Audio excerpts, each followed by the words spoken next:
Jalen Brunson and the Knicks led Miami by 11 after the first quarter. They were up by 5 at the half, but it was all Miami in the second half. Jimmy Butler, 25 points, did tweak his ankle late. We'll see about his status going forward. And Kyle Lowry, the savvy veteran, key bucket there to put Miami up by 10, and the Heat win game one, 108-101.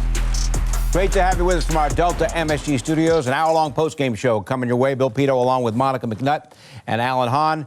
And you take a look at the stats, and it's pretty clear-cut. Alan, very hard to win when you go 7 of 34 from downtown. It's the only story to talk about. It was the concern coming out of the Cavs series where the Knicks shot 28% from three-point range and somehow survived that series because they were able to get in the paint and do what they wanted.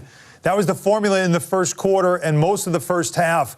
But eventually it caught up to the Knicks as they struggled. And Jalen Brunson, 0 for 7. Obi Toppin, 4 for 11. They're getting the looks, Monica. They've got to knock them down. They lose this game, but you've got to get those shots. And you're going to get more of them the rest of the series.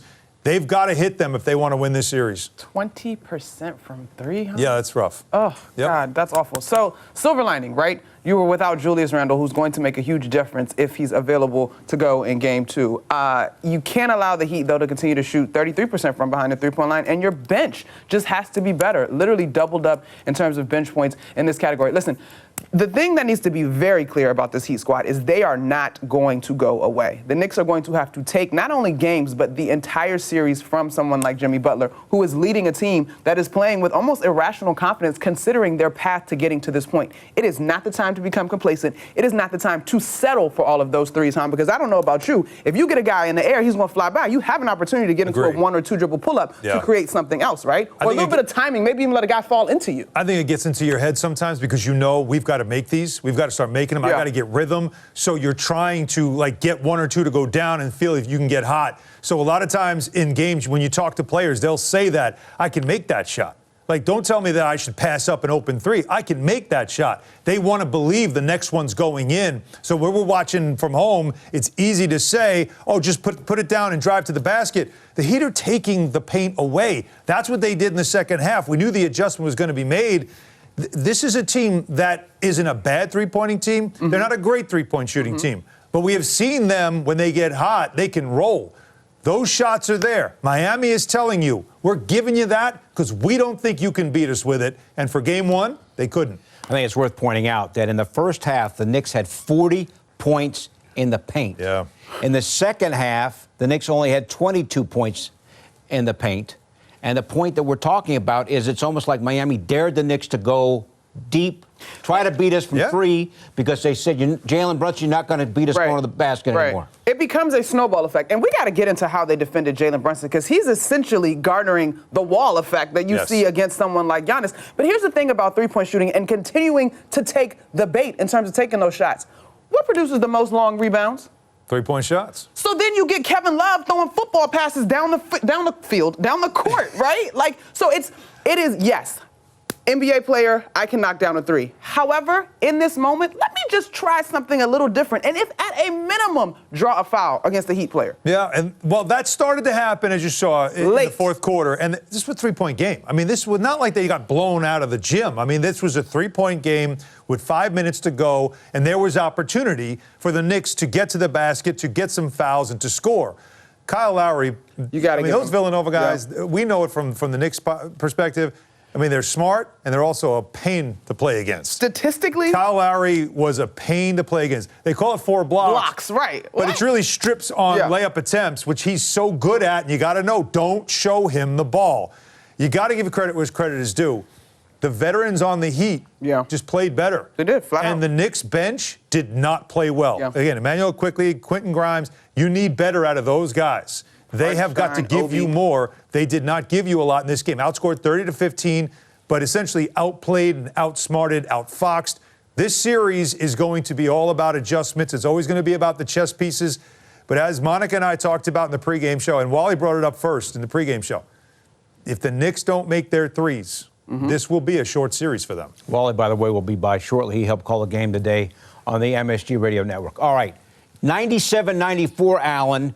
The Knicks get to 94 points and score only 7 points in the final 5 minutes of the game. It was a struggle offensively for them, mainly, again, because The paint was not available anymore, although they tried to continue to get in there. And Jalen Brunson here knocks this floater down, and it's 97-94. That's about under 5 minutes to go, and that was one of their last buckets for a while.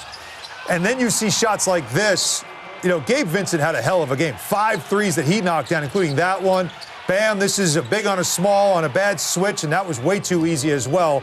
And then Kyle Lowry. I mean, this is just a simple jump shot, pull up. Yes, Knicks fans, Kyle Lowry beat you after Jimmy Butler twisted his ankle and looked like he could barely walk, barely move. Someone else had to bring them home. It was Kyle Lowry that brought them home.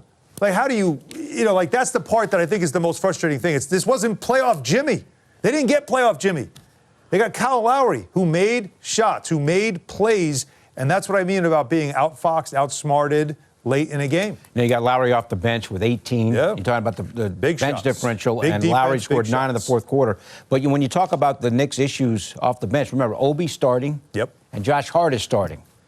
Grimes was available, didn't start, and Randle's out. So that changes the equation of what you might expect, yes or no, off the Knicks bench. When you got Obi, no? No, Okay. no, because the rotation stayed relatively the same. You still had Emmanuel Quickly was Sixth Man of the Year finalist, was he not? Yes. Okay, you need more from him. Yeah, that's what you didn't get when he came in the game. You didn't really get what you needed out of him, because when you think about it, when Kyle Lowry came in, their backup point guard, he outplayed you. You needed it's always about the balance of, okay, they have a guy going, who's our guy that's going? Yeah. You want those kinds of things to happen. The Knicks bench didn't give them a lot in this game, and you're right. Obi Toppin had to play a ton of minutes in the third quarter. And the Heat also said, we're going to make Obi Toppin a three-point shooter and see if he can make them. Yeah, they did. He was 4 for 11. I mean, he gave you numbers. Now, you got good numbers from Obi, but 4 for 11 from 3 is not something you're really looking for from Obi Toppin, Mark. No, you're not looking for that from anybody. 4 for 11, please. Well, I'm talking about 11 three-point attempts. Yeah, that part. You're not looking for him to shoot 11 times from 3. Here's the thing, and I'm not sure if Tibbs was reserved when it comes to Quentin Grimes because it was his first game back. Yeah. But 11 minutes for him in this ball game, who's someone who is known on this team as a shooter and has the ability to defend, I just wonder. And again, that goes to our bench rotation. Grimes comes up with 4 points in this ball game, and so in terms of needing to get more from your bench, was there more opportunity there? Look, I understand Obi playing well down the stretch of the regular season and even last series. This matchup to me is going to be a little bit different because unless he goes white hot from behind the three-point line, Kevin Love, Bam Adebayo, and then rebounding are areas that he is severely mismatched in my mind as far as anything other Obi than did have 8 He rebounds. had 8 rebounds. Now, he gave you a good start with 7 points and 5 of the rebounds came in the first quarter. I was about to say 8 rebounds win, right? So, yes, first quarter, Knicks were, and perhaps maybe there's more for us to dig into from the second quarter in terms of the style, but obviously halftime happens and you get tons of adjustments. You just saw the Knicks, to me, settle for those threes, and it shifted the momentum on both sides of the basketball. Frustration definitely. But do you guys think they were settling for 3? My point is they had threes that were makeable because they were collapsing. The Heat were collapsing in the paint. But they weren't making any of them. Mm-hmm. So I get it. You could argue this on both sides of the coin. Yes, these are the threes that we hit, and Tibbs may very well come to the presser and say, those are shots that we practice. I'm confident in those guys taking those shots, and they will eventually hit them, right? Next game. In this particular ball game, you got Gabe Vincent out there, Max Strus. Gabe Vincent is probably known as a better defender than Max Strus, but you've got guys out there who I just want to test. I just want to see if I don't take this 3 that you're giving me, and I pump fake because I watched Miami Heat players fly by. Yep. What happens after that? It's the second wave that comes, and then you hope there's enough movement going on. You also don't know in those kickouts what's on the shot clock. All right, we now welcome in Wally Zerbiak, help call the game today on the MSG Radio Network. 108-101, Knicks lose. What do you have? Well, you have the Miami Heat. That's what you have, and that's how they play in the playoffs. They mucked that game up. Kyle Lowry hasn't played a game like that all season long. He was back to Kyle Lowry that wins championships in the NBA. He was absolutely outstanding. He came in off the bench, made a couple big threes, but it's not what he did on the offensive end of the floor. It's what he did defensively. He was exactly what Josh Hart brings to the Knicks, gets all those loose balls, Villanova deflected all those drives that R.J. Barrett was trying to get to the basket. The key, though, is this is a 7-game series. This is game 1. I don't want to hear your useless stat that whoever wins game 1 wins 75% of the time because Julius Randle didn't play in this That's game. a big deal. Jimmy Butler rolled his ankle pretty bad in this game. We'll see how he feels moving forward in this series. This is what NBA playoff basketball is all about. This is going to be a fun series. Fresh air, Can I just at least tell you, 15% of the time, 25% of the time, though, a team does come back. I know. Right? That That's 20. right. So you have to have that 25%. You got to have somebody's got to fill that. Right? I agree. So that's how we just flipped that stat. I love more it. useful. We talked before you came on, Wally, about the Knicks 7 of 34 from three. Were they makeable threes or were they forced threes? Some of them were forced. I thought Jalen Brunson tried to push the envelope a little bit with his threes. Normally, he gets a little bit more airspace, gets a little bit better look. Love the way Obi Toppin played. He played a really good basketball game. I thought he did not hesitate. He took the threes when he was there. He was the one guy that shot himself into rhythm.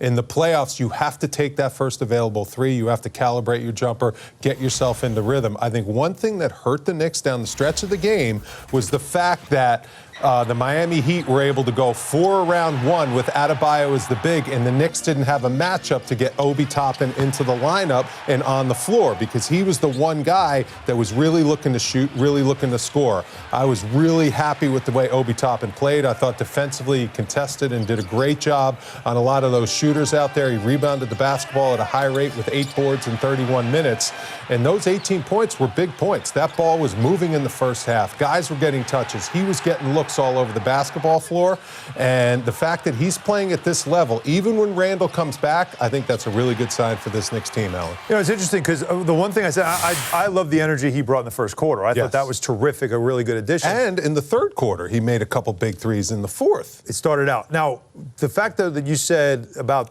him shooting, I'm interested. Like the Heat probably would live with him taking 11 threes. No. That's the one part. They're not fine with him taking 11. That's a lot of threes. 4 for 11. He went 4 for 11. That's fine. If they're there, he's not going to hesitate. He has the ability to make open threes. He stepped into those shots with confidence. I was impressed with the way he shot them. I liked the way the team played, especially in the first half. They played as a team. The ball really moved. Yes. I thought in the second half, though, they could not answer the defense, the offensive execution of the Miami Heat. They were outstanding on the offensive end of the floor. The veterans stepped up. Kevin Love, Jimmy Butler, Kyle Lowry, those are guys that are borderline Hall of Famers. Probably 2 of them are Hall of Famers, and Kevin Love and Jimmy Butler, and those 2 guys just imposed their will in that game. Yeah.